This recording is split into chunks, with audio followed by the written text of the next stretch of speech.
So, an important way to think about carbohydrates or starches is this notion of a glycemic index. And what it is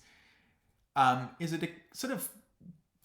defines how quickly your blood sugar changes after you eat a food that is carb heavy. So, for example, intuitively, I think you and I both know that if we eat a piece of hard candy that is essentially solid sugar, we may experience a sugar high or have blood sugars that skyrocket very quickly and then shortly thereafter come down very quickly. Or if you drink something that is very sweet, like a juice or a regular Coke, or any sugary drink, you may experience a quick high and then a crash. And that is something that has a high glycemic index, kind of like illustrated in this red line. On the other hand, a food such as a sweet potato that's baked with maybe some cheese on it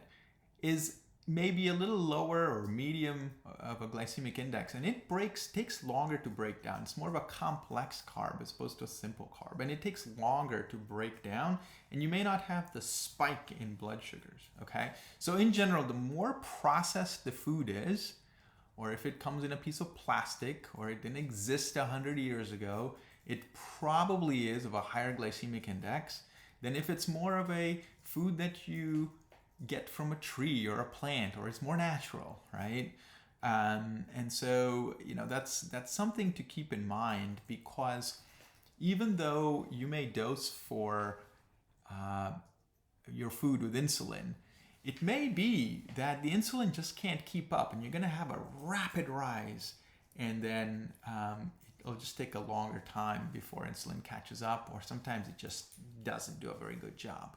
And the glycemic index can really help determine that. So again, this is not a spiel to ask you to avoid high glycemic index foods, but if you are somebody, or your child is somebody who gravitates towards majority high glycemic index foods, this may be the impetus to start thinking about